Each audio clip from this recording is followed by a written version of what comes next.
What's up, Rockstars? I don't know if you knew this or not, but the tabletop board gaming space is a multi-billion-dollar industry, and with billions being thrown around when multi-billion-dollar deals go down, bad things happen. Asmodee, is it in trouble? Let's discuss.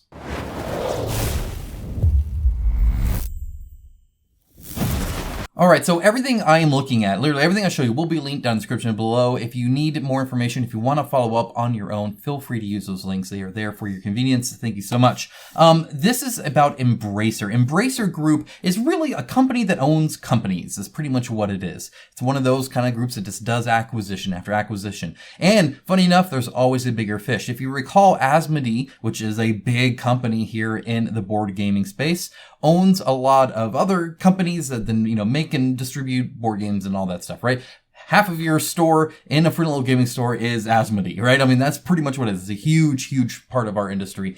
And guess what? Embracer bought up the company that was buying up other things. So they actually own Asmodee. And as such, in fact, you can see here, they paid 2.7 billion euro in it back in 2022. So, really, really big, right? This is billions of dollars being changed. And you better believe that if somebody's spending $2.75 billion, they want a good return on that investment, because that $2.7 billion could have been put to a lot of things, right? This is big business, guys. This is not some little, Kickstarter company here. This is mega execs and corps and stuff like that, okay? So, Embracer owns Asmodee. Sadly, Embracer announced a string of layoffs and game cancellations after a $2 billion deal falls through. This is on Engadget. Again, I will link to it down in the description below. Thank you to my Patreon for letting me know. If you ever see anything like this and you want me to cover it, if you want to hear my opinion, if you think I should know, feel free to let me know. Comment,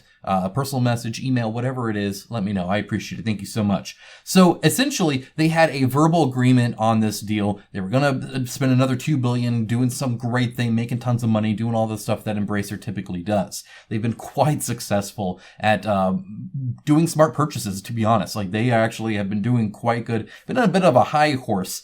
Well, sadly, this deal fell through. It didn't work out. It was just a verbal agreement. Those can definitely go sour. And as such, their projections, right, what they were planning, all the things that they were ramping up, because a lot goes into that, and a lot is projected for that, and a lot is prepared for that, fell through as well. So what does that mean? Well, they have an open letter from the CEO. You can go in and read that. I'll read parts of that. They also have the actual press release. I'll link to both for your convenience. Go ahead and take a look at either one you wish.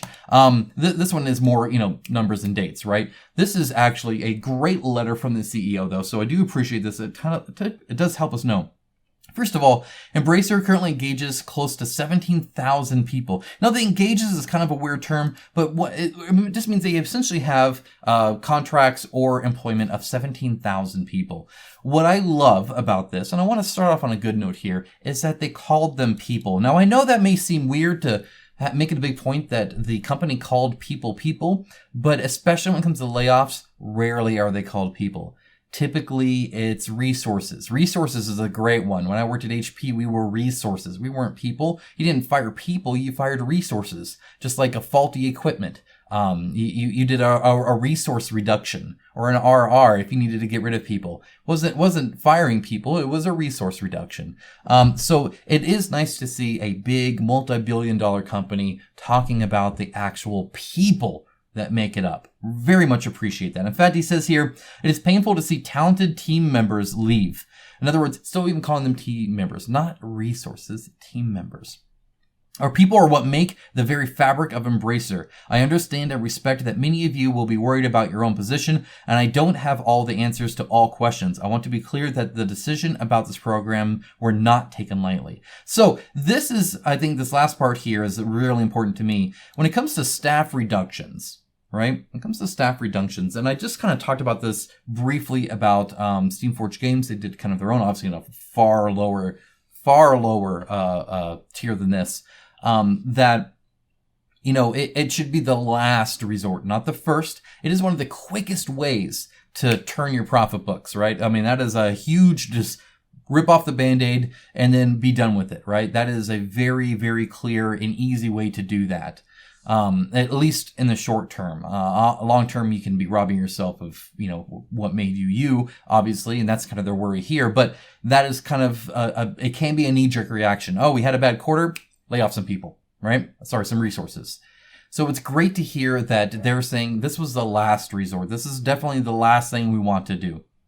And honestly, I believe them, because one of the things I want to talk about is when it comes to companies acquiring other companies, one of the big things you get there just inherently is more people than you need doing the exact same thing. So you might have people working on a project, and obviously those are not the same, and one can't replace the other, right? One person can't do both. You hired one person to do full-time this, you had one person to full-time that. That makes sense. There are a lot of, especially administrative things, but also just using two different companies to do the same thing. There's a lot of inefficiencies when two companies that were independent merge into one, right? It's kind of like if you owned a house and your fiance owned a house and now you're married, but you probably don't need two houses. So then you figure out what to do with the second house. The fact that they were doing all of these acquisitions as an Embracer group, and they were doing so well that they didn't do a lot of this before, is actually fairly commendable and actually kind of a nice thing of them to do, all things considered. Now, that doesn't mean that you did anything wrong. If you're on the chopping block of this, that's obviously not your fault. Just really, really bad luck, right? But the fact that, and I'm sure they did that to some extent, but you can go really heavy and really look, how many people do we actually need to do everything we now do as a combined unit? It's definitely something that they can look at too, and definitely something that they are looking at too. Additionally, it's a lot of future stuff. Now, this is kind of the dangerous part. They say right here, the actions will include, but not limited to, closing or divestments of some studios, so whole studios, and the termination or pausing of some ongoing development projects. This is kind of a scary thing. It makes sense because it means, first of all, if something's announced, obviously there's typically deals involved and delivery dates and orders and IP rights and all this stuff. There's a lot that goes into it, advertisements and stuff like that you even have with other companies, to where it's kind of hard just to say, no, never mind, we're not doing that. Often you're breaking some kind of contract somewhere and paying fees on that. But future stuff, typically, that's a lot easier. There still can be contracts. There still can be different deals and all that kind of stuff. But in general, it's easier to do that. However, that's also kind of robbing tomorrow to pay for today, right? That's kind of the one scary thing. Now, it looks like if they both, in other words, if they're closing off the stuff that they would be selling later, then they're not selling that later, right? So less money, right? So that's the loss of that. However, if it's combined with, because the people working on it aren't there anymore, then the cost goes away too. And so the loss of profit kind of matches the loss of revenue, or the loss of operating, costs and stuff like that. So ideally, those kind of go hand in hand. It does definitely still hurt you. It is a huge bummer. And I'm glad to see that they said on some of those we're just going to pause them, but that is a huge bummer.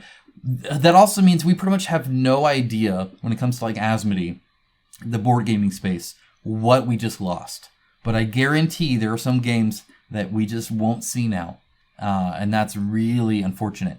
It's also going to change what they will be doing in the future. They say here that they're going to reduce third-party publishing. In other words, not necessarily just publishing for other people, but also put a greater focus on internal IP. This is something I actually love to see. So if you didn't know, getting IP to like Star Wars, something like that, costs quite a bit of money. Now, ideally, you're making more money and it's worth it, or you wouldn't do it as a business. You don't want to choose to put Star Wars in your game so you lose money, right? Ideally, you're making more in sales to pay for that IP. But it is definitely an upfront cost, and it is definitely cutting into those profit margins. So if you do just about as well, but not have that IP rights and stuff like that, often that can be quite helpful. I recently went over CMON's financials for you guys, and one of the things I noticed is they only made about $510,000 in profit for the year of 2022, which isn't that much. They're making $2.5 million pre-COVID back in 2018 and before. They also did a lot less IP stuff back then too, and I don't know how related those necessarily are, but there's definitely a cost, and a cost to how much you could have gotten with IP. So it's definitely something to juggle. It's very interesting to say, essentially, with the third-party publishing and their own IPs, they're essentially saying we're going to focus on our stuff and worry less about all the other stuff.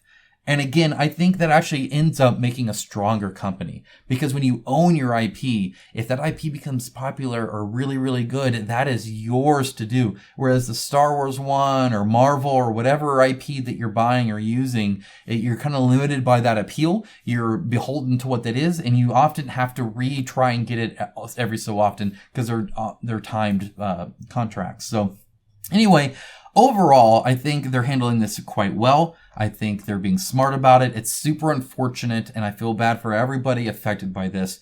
But I am glad to see, and I've actually kind of always been kind of impressed by Embracer for a lot of this, that even though they're throwing around the billions, even though they seem to be these big exec corporate people, they seem to have their heads on a little bit straighter than perhaps some others. And I do really appreciate that. They realize it's people, they realize how much it affects them, and they're trying to do it as smart as possible. So if you're affected by this at all and you have any information or any questions, feel free to reach out. I would love to hear from you and see what I can do about that, whether it's just getting out some stories or more information, or just having a better understanding of this industry and how it works. So definitely reach out. What are your thoughts on this? What do you think this spells for Asmodee? Do you see any parts of Asmodee that you could see are affected by this more than others?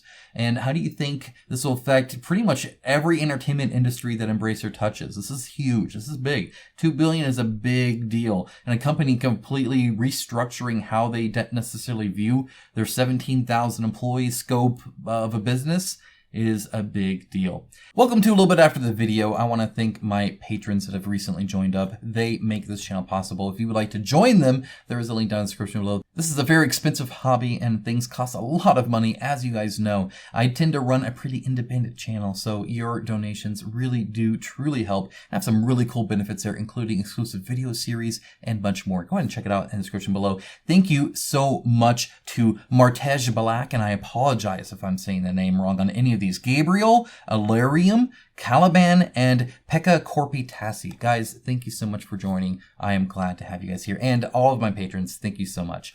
Now with that, have a great rest of your day. Take care, guys.